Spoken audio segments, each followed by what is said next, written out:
ఏమేమైతే PCC అధ్యక్షుడుగా ఉన్నప్పుడు రేవంత్ రెడ్డి ప్రగడబాలు పలికిండో ముఖ్యమంత్రి అవగానే గజని అయిపోయాడు. గజని బ్రదర్ ఆఫ్ రజనీ అయిపోయాడు మా రేవంత్ అన్న.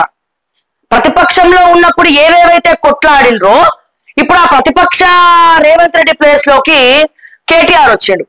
అప్పుడు రేవంత్ రెడ్డి ఏం మాట్లాడిండో ఇప్పుడు కేటీఆర్ అదే మాట్లాడుతుండు. అప్పుడు కేసీఆర్ ఏం చేసిండో ఇప్పుడు రేవంత్ రెడ్డి అదే చేస్తుండు. డిఫరెన్స్ ఏంటి ఇక్కడ? నేనేం చెప్తున్నానో మీకు అర్థమవుతుందా? సో ఇదంతా రేవంత్ రెడ్డి వాళ్ళ అన్నదమ్ముల కోసం చేస్తున్నటువంటి లేకపోతే డబ్బులు సంపాదించుకుంటున్నాడా, లేకపోతే కాంగ్రెస్ హైకమాండ్ కోసం డబ్బులు సంపాదిస్తుండా, లేదా సగం డబ్బులు హైకమాండ్ కి సగం డబ్బులు రేవంత్ రెడ్డి ఆస్తులు పెంచుకోవడానికి కుటుంబ సభ్యుల కోసం? ఒక క్లారిటీ అనేది ఉంది కదా మనకి. సో ఇక్కడ రేవంత్ అనే వ్యక్తి ఏం కోల్పోతున్నాడు? ప్రజలలో ప్రజానేతగా పిలిపించుకునేటువంటి ఒక హక్కుని కోల్పోతున్నాడు రేవంత్ రెడ్డి. కోల్పోతున్నాడు కాదు, ఆల్రెడీ కోల్పోయిండు. ఎందుకని? రేవంత్ రెడ్డి ప్రజానేతనా? కాదు కాదు, ప్రజల చేత ఎన్నుకున్న నేతనే. కానీ ఎప్పుడైతే ప్రజలు ఎన్నుకున్నారో ఆ ఎన్నుకున్న మరుక్షణం నుంచి ప్రజల మధ్యలో తిరగడం బంద్ చేసిండు. ఆ తిరిగే ఒక కల్చర్ ని బొందబెట్టారు. గతంలో కేసీఆర్ ఏదైతే ప్రజలకు దూరంగా ఉన్నాడో ఇప్పుడు రేవంత్ చేసేది కూడా గదే. అపాయింట్మెంట్లు నిల్లు, ప్రజల్ని కలవరు, విజిటింగ్ అవర్స్ లేరు. మళ్ళీ మేము అడిగితే కొంతమంది జర్నలిస్టులు రాజకీయ విశ్లేషకులు అంటున్నారు మా బ్రాండ్ ఏందని అంటున్నారు. నేను వాళ్ళ మాటలు విని నవ్వుకుంటున్నా అంటారు. మా మాటలు విని మీరు నవ్వుకుంటే ఓకే, కానీ నవ్వుల పాలు కాకు రేవంత్ అన్నారు మాత్రం నేను చెప్తున్నా. మా మాటలు విని నవ్వుకో, మీ బ్రాండ్ ఏదని అడిగినందుకు సంతోషం, మేము కాదనం, కానీ నవ్వుల పాలు మాత్రం కాకు. నేను నిన్న ఒకనొక ఇంటర్వ్యూ చూసిన, రోజా హీరోయిన్ రోజా గారు, మన వైఎస్ఆర్సీపీ రోజా గారు ఒక ఇంటర్వ్యూ చూసిన. రేవంత్ రెడ్డి అనే వ్యక్తి చాలా సార్లు చెప్పినాడు నేను ఏదో ఒక్కరోజు సీఎం అన్న అయితా. ఒకే ఒక్కడు సినిమాలో అర్జున్ ఉంటాడు చూసిన, ఒక్కరోజు సీఎం, ఒకే ఒక్కడు, నేను ఒక్కరోజు సీఎం అన్న అయితా, సీఎం అవడం నా కళ, ఎప్పుడన్నా సరే ఆ కుర్చీలో కూర్చుంటా అన్నాడట. నేను అంటే ఇంటర్వ్యూ చూసిన, రోజా ఏం నాకు పరిచయం లేదు, డైరెక్ట్ వచ్చి నాకేం చెప్పలే.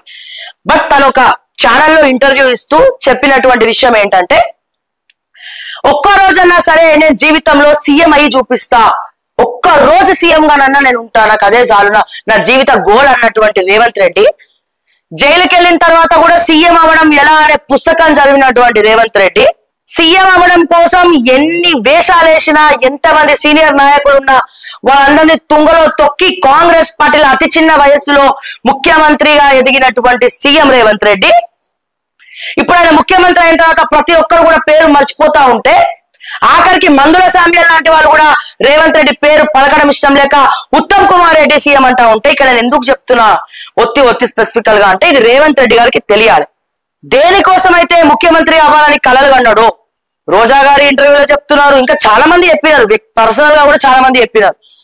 రేవంత్ రెడ్డి అంటే మేము అందరం నవ్వుకున్నాము, నేను ఒక్కరోజైనా సీఎం అయి చూపిస్తా అంటే నువ్వేంద్రబాయ్ సీఎం అని చెప్పి నవ్వుకున్నాము. కానీ అదే రేవంత్ రెడ్డి ఇప్పుడు సీఎం అయ్యిండు, అతని కళ నెరవేరింది అని చెప్పి అంటున్నారు. కానీ నువ్వు సీఎం అవ్వడం గొప్పనా?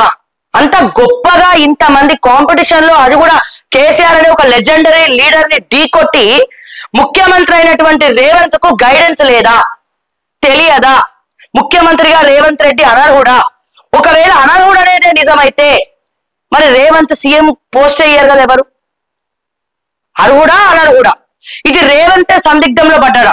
చుట్టుపక్కల వాళ్ళ ఇన్ఫ్లుయెన్స్ తో, సరైన సలహాదారు లేక, ఏం చేయాలో తెలియని తనంతో రేవంత్ రెడ్డి తన కుంప తనే ముంచుకుంటున్నాడా?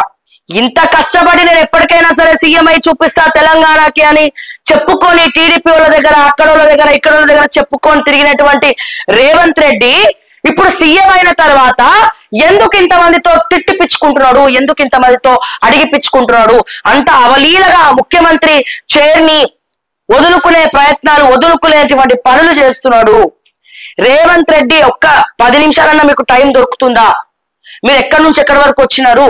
మీరు ముఖ్యమంత్రి కుర్చీ అయినప్పటి నుంచి మీకంటూ ఒక 10 నిమిషాలు టైం కేటాయించి బయట వాళ్ళు ఏం మాట్లాడుకుంటున్నారు, రేవంత్ రెడ్డి గురించి ఏం చెప్పుకుంటున్నారు, ఏం జరుగుతుందనేది మీరు ఒక్కసారి ఆలోచించుకున్నారా?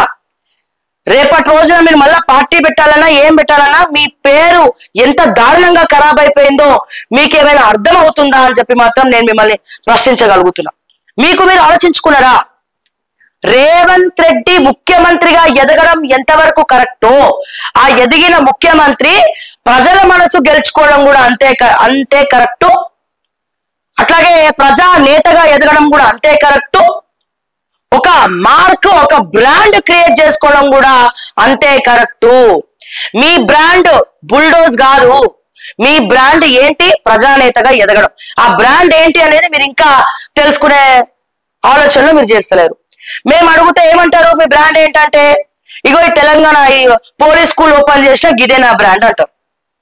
అది ఎప్పుడో ప్లాన్ చేసినటువంటి స్కూల్, అది మీరు రాకముందు. మరి మీకెట్లా బ్రాండ్ అవుతుంది? అది చెప్పాలి దయచేసి. యంగ్ ఇండియా నా బ్రాండ్ అంటారు. సో దయచేసి అంత కష్టపడి తెచ్చుకున్నటువంటి సీటుని, ముఖ్యమంత్రి సీటుని ప్రజలు కూడా మీరు ముఖ్యమంత్రిగా వద్దనుకుంటున్న రేవంత్ రెడ్డి గారు, ఇది మీకు తెలుసుకోవాల్సినటువంటి అవసరం ఉన్నది.